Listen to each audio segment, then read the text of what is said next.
Hello guys, तो आज हम स्टार्ट करने जा रहे हैं linear differential equation with constant coefficient. इसका डेफिनेशन अगर हम लिखें तो कुछ इस तरह से लिख सकते हैं कि a differential equation is of the form d to the power n y upon D x to the power n plus A one d power n minus one y upon D x to the power n minus one plus A two into d n minus two upon D x to the power n minus to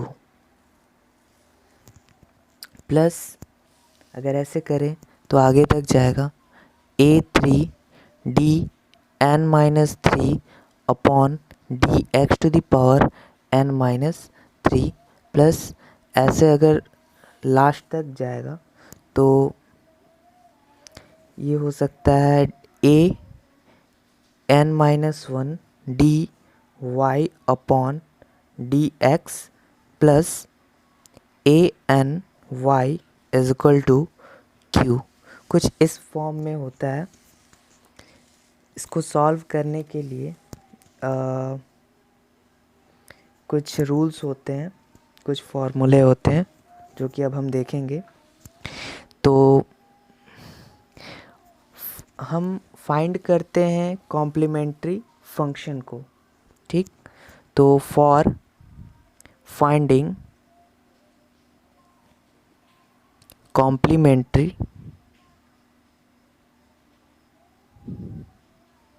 function, for finding complementary function देखते हैं। It can be written as, it can be written as, इसको हम किस तरह से लिख सकते हैं तो d to the power n plus A one D to the power n minus one plus A two D to the power n minus two plus dot dot dot ऐसे करके जाएगा A N minus one D plus A N into, ठीक है, into Y is equal to zero. अगर इसको हम axillary equation लिखें, मतलब ये क्वेश्चन में दिया है और एक्सिलरी इक्वेशन पूछा, एक्सिलरी इक्वेशन पूछा तो d के जगह पे हम m लिख सकते हैं, ठीक है।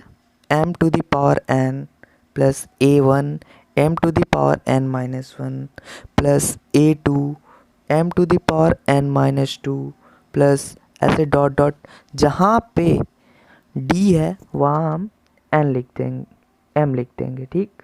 n minus one m plus यहाँ पे ए एन है तो हम क्या लिखेंगे, हम क्या लिखेंगे, ए एन ही लिखेंगे, ठीक, और is equal to zero.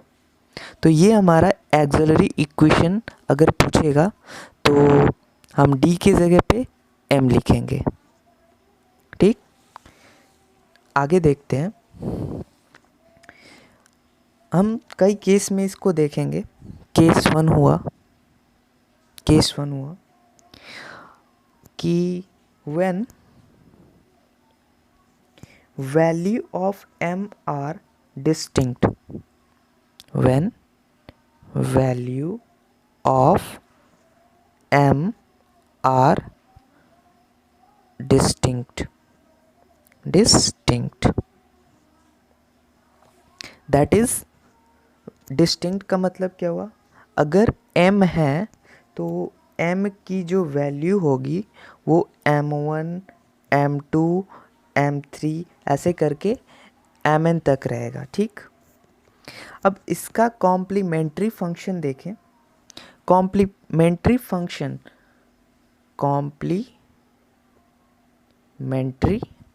Function अगर इसको हम शॉर्ट में लिखें तो CFV लिख सकते हैं, सी एफ कॉम्प्लीमेंट्री फंक्शन। तो इसका फॉर्मूला क्या होता है, C1 e to the power m1x plus C2 e to the power m2x plus C3 e to the power m3x plus, अगर ऐसे डॉट डॉट करते चले तो लास्ट आएगा हमारा Cn e to the power mnx। ठीक है, तो ये हमारा हुआ कॉम्प्लीमेंट्री फंक्शन।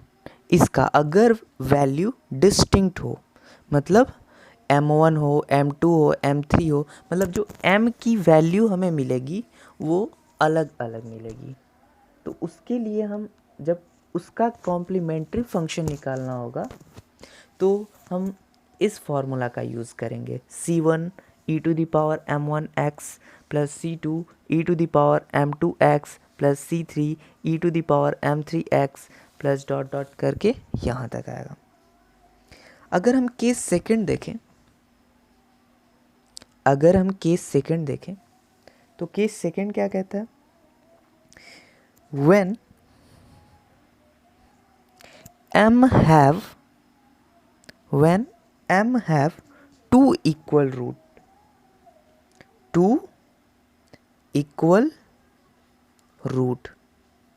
अगर m की जो रूट है वो 2 इक्वल रूट हो, जो m की वैल्यू है वो 2 इक्वल रूट मतलब जैसे अगर m है, दैट इज़ m है तो m1 आ गया और दूसरा भी वैल्यू क्या आया, m1 ही आ गया। तो जब ये दोनों m1 आ गया तो मतलब इक्वल रूट हो गए, 2 इक्वल रूट हो गए। तो अब बाकी जो भी यहाँ पे m2 m3 हो तो उससे मतलब नहीं, यहाँ पे 2 इक्वल रूट आ गए ना, तो उसके लिए जो कॉम्प्लीमेंट्री फंक्शन होगा, अब हम कॉम्प्लीमेंट्री फंक्शन को सी एफ ही लिखेंगे। ठीक, सी एफ लिखेंगे तो इसका जो कॉम्प्लीमेंट्री फंक्शन होगा वो किस तरह से आएगा, C1 plus C2x into e to the power m1x plus C3 e to the power m2x plus C4 e to the power m3x plus dot dot करके जाएगा, ये कहाँ तक, मैं यहाँ पे लिख दे रहा हूँ इसको, डॉट डॉट करके जाएगा Cn e to the power mn-1 into x।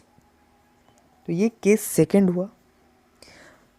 और अगर हम केस सेकंड में, मैं इसमें 2 केस ले रहा हूँ, केस सेकंड में ये A हुआ, और अगर हम इसका B केस देखें, मतलब केस नंबर B, केस 2 का B देखें तो वो होगा when, देखते हैं B, when m have roots are equal, when m have roots are equal।